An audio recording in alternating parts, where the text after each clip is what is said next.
Olá, tudo bem? Hoje a gente vai fazer uma jornada bem diferente.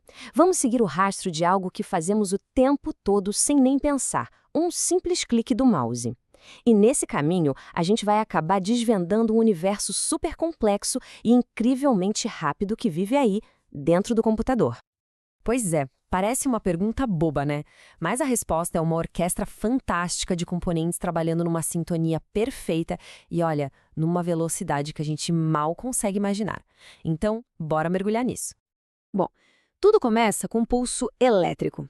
O clique não é só um barulhinho mecânico, ele é o pontapé inicial de uma conversa elétrica que é toda organizada pelo que a gente pode chamar de sistema nervoso do computador. E bem no centro desse sistema nervoso, a gente encontra o barramento de controle. Imagina ele como o grande controlador de tráfego do sistema. Ele não carrega os dados em si, mas sim os comandos, as ordens que dizem o que fazer com aqueles dados. É ele que grita: leia aqui, agora escreve ali, para tudo. Para a gente visualizar melhor, pensa assim.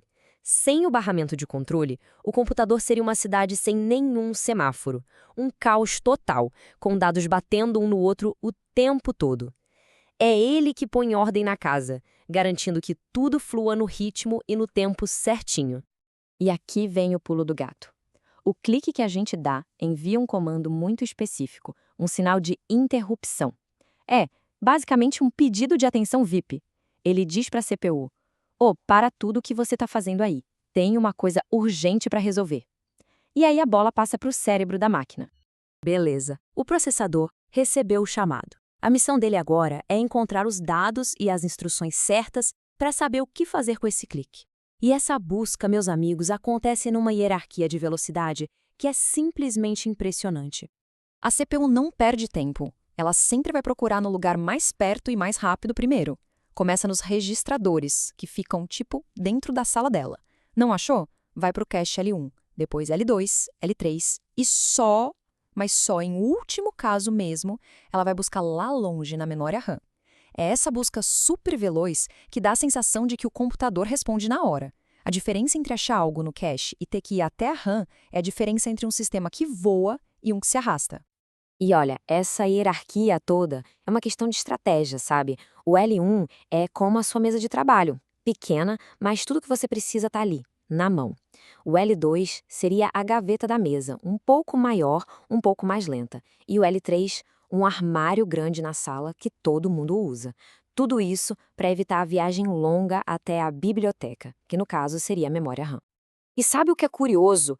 O jeito que o processador lida com a instrução do nosso clique depende da personalidade dele, da sua filosofia de design. Existem duas principais: a RISC, que a gente vê nos celulares, que foca em instruções bem simples e super eficientes, ótimo para a bateria durar mais, e a CISC, dos computadores, que usa instruções mais complexas para entregar mais potência bruta. São duas abordagens para objetivos bem diferentes. E a mágica por trás de tudo isso é o quão pequeno tudo ficou. Quando a gente ouve falar em 3 nanômetros, estamos falando do tamanho de cada transistor.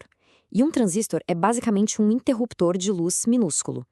Os processadores de hoje têm bilhões, eu disse bilhões deles, num espaço menor que a sua unha. É inacreditável. Bom, a gente já viu a velocidade do hardware. Mas como ele realmente pensa?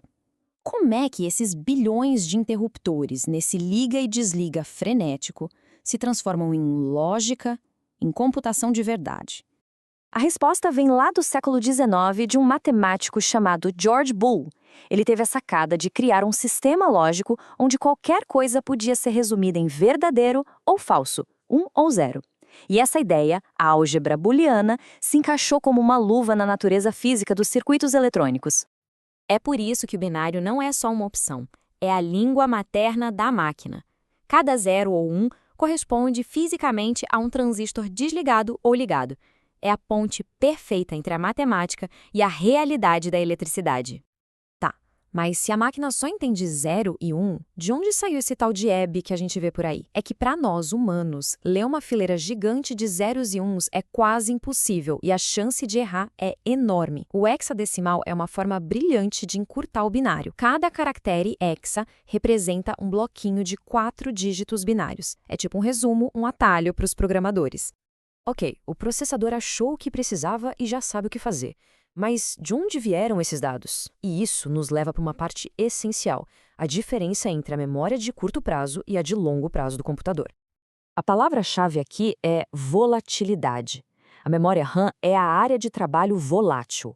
Ela guarda tudo que está em uso agora, mas desligou, ela esquece tudo. Já o SSD é a biblioteca não volátil, onde as coisas ficam guardadas para sempre, com ou sem energia. E essa nossa área de trabalho ficou bem mais esperta com a tecnologia DDR. Pensa assim, em vez de levar dados só uma vez a cada tique do relógio, a DDR faz isso 2 vezes, na ida e na volta do sinal. Na prática, isso dobra a velocidade de transferência sem precisar acelerar o relógio. É uma otimização muito inteligente. E se a área de trabalho ficar lotada de coisa? Aí o sistema operacional tem um plano B, um truque na manga, a memória virtual. Ele pega um pedacinho da biblioteca, o SSD, que é mais lento, e usa como se fosse um puxadinho da RAM. Isso evita que o sistema trave, mas, claro, dá uma pequena queda no desempenho. E com isso, a gente chega na parte final da nossa jornada. Como é que os dados viajam da biblioteca para a área de trabalho e chegam no processador? Essa é a história de uma verdadeira revolução nas estradas de dados. Antigamente, a lógica era: vamos fazer uma estrada bem larga, com várias pistas para mandar muitos dados de uma vez. Parecia uma boa ideia, né? Só que não. Em alta velocidade, era impossível fazer todo mundo chegar junto e os dados se corrompiam. A solução, por incrível que pareça, foi a comunicação serial. Uma pista só, super rápida, como um trem-bala. Sem a dor de cabeça da sincronia, a velocidade pôde disparar para níveis que a gente nunca imaginou. E o resultado dessa mudança?